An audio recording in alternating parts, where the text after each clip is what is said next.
Hello, grade 4 students! Once again, welcome to the scientific class with Miss Shara. Good morning, grade 4 students. Welcome to our scientific class with Miss Shara.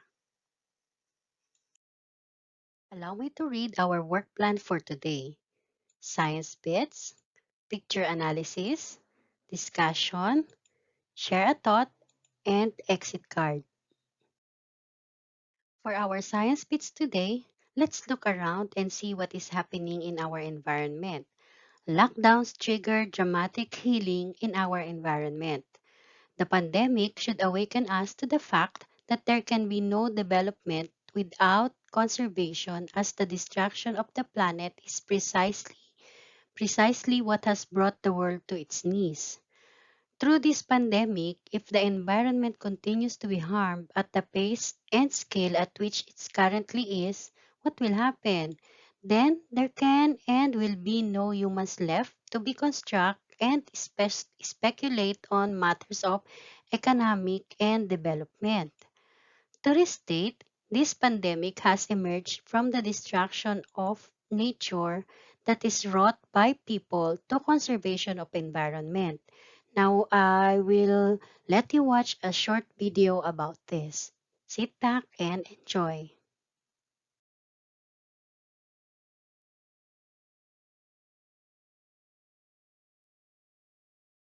We learned something about the video that was very informative.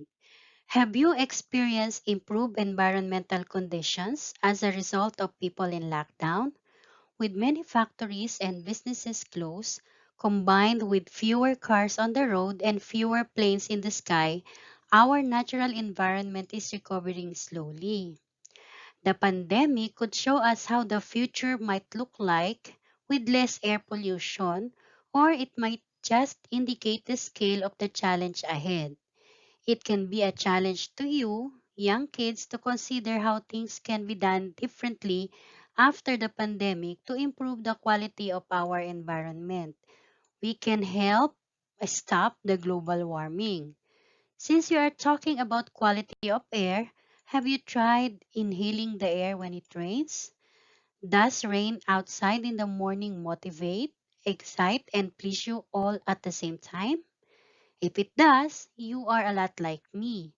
For some, rain is a direct association to its common theme of gloom and sadness. Some get sad when it's raining, but a lot of people are immediately happier and can completely alter their mood for the rest of the day. This is a good or useful change that we are experiencing in our environment. Okay, it's nice to try and enjoy the rain. But then again, if there is useful things that we can experience from changes of matter, there is also harmful effects. Look at this, right? So if we can enjoy minimal rain, look what will happen if we have storm or heavy rains.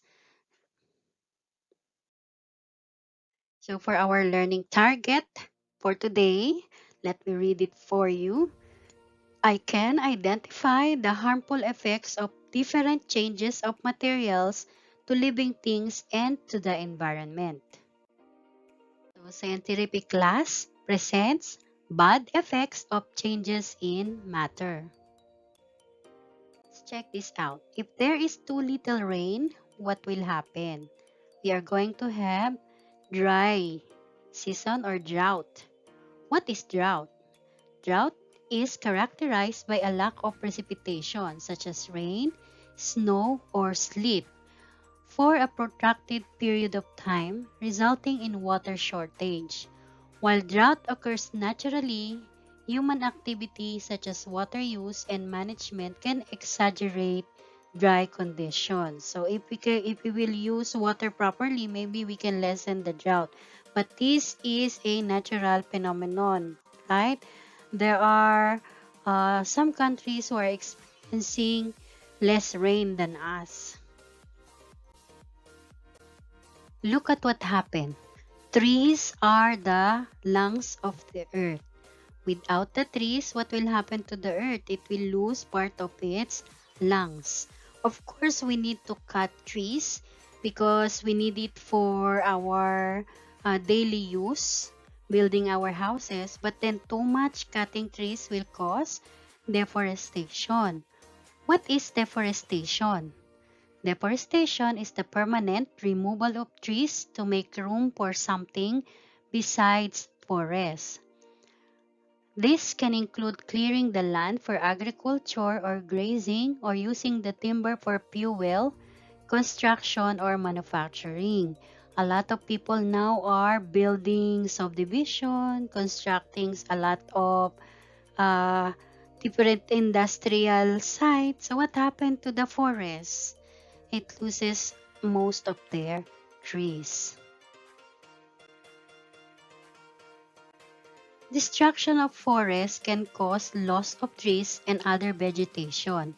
It can also cause climate change, desertification, soil erosion, fewer crops, flooding, increased greenhouse gases in the atmosphere, and a host of problems for indigenous people. It also has negative impacts on wildlife and biodiversity. There will be an alteration of the appearance of the ecosystem. Losing our forests can cause significant disturbances to animals in their natural habitats. It can scare away animals, disrupt their feeding and nesting sites. Humans are now responsible for causing changes in the environment that hurt animals and plant species. We take up more space on Earth for our homes and cities. We pollute habitats. We illegally hurt and kill animals. We bring exotic species into habitats. All of these activities take resources and habitats away from plants and animals. That was sad, right? So these are the harmful effects of the changes that is happening in our environment. And the number one contributor is us, humans. The construction industry also leads to the loss of forests through the timber used for building activities. Both deforestation and burning of fuels contribute directly to air pollution and global warming. These processes contribute to the depletion of natural resources and produce atmospheric emission. Construction, operation, and maintenance of sports touristic facilities. This one is an example of constructing or building a nice facilities. But what will happen? Large amount of irrigation water and agrochemicals will damage our oceans and rivers. Groundwater and surface water will become contaminated. Another harmful effect is flood. A flood is an overflow of water that submerges land that is usually dry, in the sense of flowing water. The word may also be applied to the inflow of the tide. What is flooding? Flooding is an overflowing of water onto land that is normally dry. Floods can happen during heavy rains, when ocean waves come on shore, when snow melts quickly, or when dams or levees break. Damaging flooding may happen with only a few inches of water, or it may cover a house to the rooftop. Floods can occur within minutes or over a long period. It may last days, weeks, or longer. Floods are the most common and widespread of all weather-related natural disasters. When water moves fast, many types of sediments are transported by the river. This makes water look brown. Now, what do you call this? This is what we call floods. These are the most dangerous kind of floods because they combine the destructive power of a flood with incredible speed. Flash floods occur when heavy rainfall exceeds the ability of the ground to absorb it. They also occur when water fills normally dry creeks or streams, or enough water accumulates for streams to overtop their banks, causing rapid rises of water in a short amount of time. They can happen within minutes of the causative rainfall, limiting the time available to warn and protect the people. So this is a dangerous flood. Now we have soil erosion. Soil erosion is a gradual process of movement and transport of the upper layer of soil, topsoil, by different agents, particularly water, wind, and mass movement, causing its deterioration in the long term. So erosion happens where the flow hits the side of the river flowing downstream. Melting is good when it's done with moderation. But what will happen if it's too much? The ice acts like a protective cover over the earth and our oceans. These bright white spots reflect excess heat back into space and keep the planet cooler. In theory, the Arctic remains colder than the equator because more of the heat from the sun is reflected off the ice, back into space.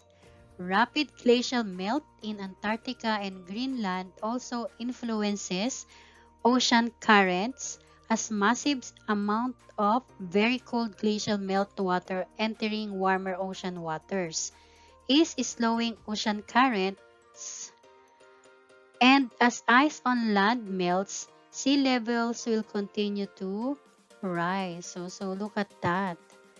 The ice are melting already. It will cause floods.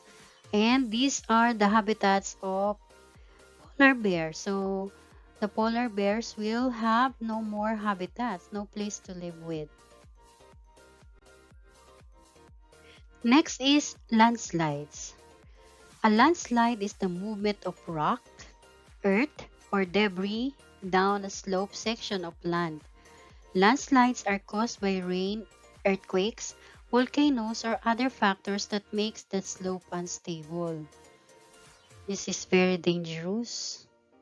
So it's harmful to our environment and to us. So those are few harmful effects of physical change. How about chemical change? We are making new products, right? It gives good to us, it is useful to us, but these chemical products that we produce also has harmful effects, just like pesticide. Pesticides constitute any substance or mixture of substances intended for preventing, destroying, repelling, or mitigating any pests. Despite their benefits, pesticides can be hazardous to both humans and the environment. Even though pesticides are sprayed on land, many times they can make their way into a wet water source, such as river, ocean, or pond.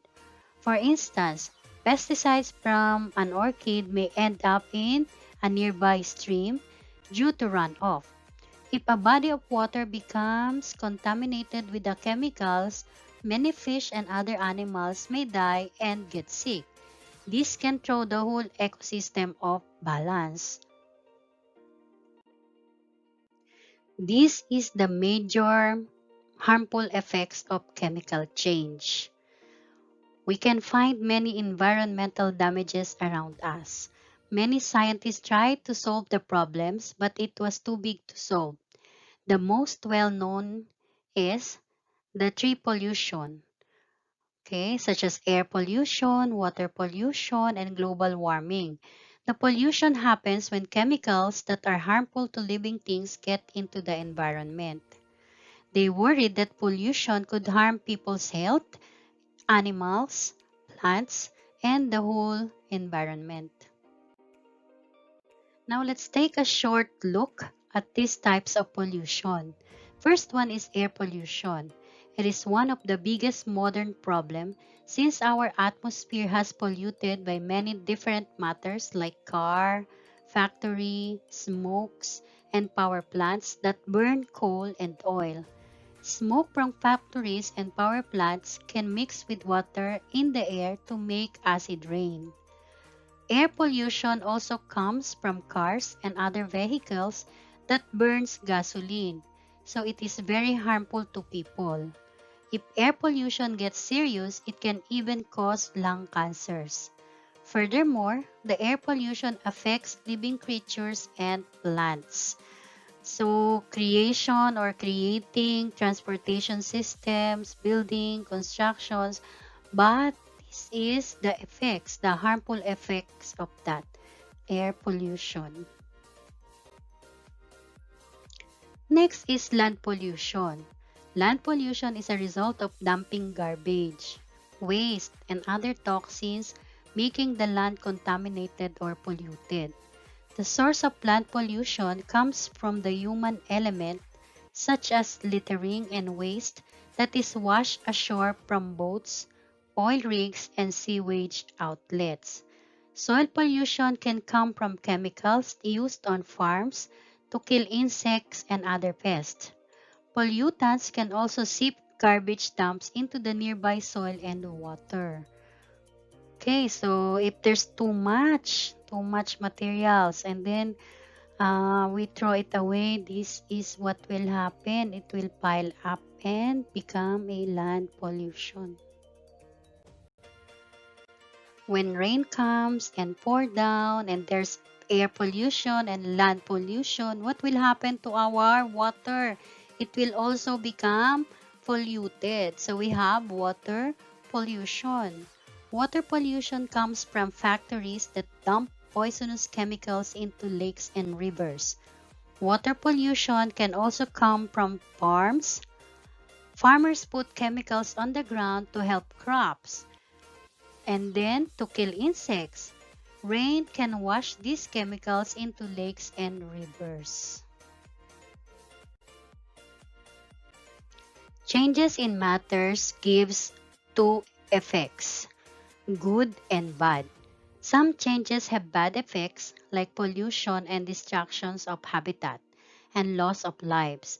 Improper disposal of garbage, harmful chemical and human waste can cause changes. It can pollute air, land, and water. Many people die because of the pollution. Air pollution can irritate people's lungs. The water pollution and soil pollution affects people as well as plants and animals. So it is our duty to protect our environment. So that's it for today. Those are the harmful effects of changes in matter. Thank you. Once again, this is Miss Shara from your science therapy class saying I love you all.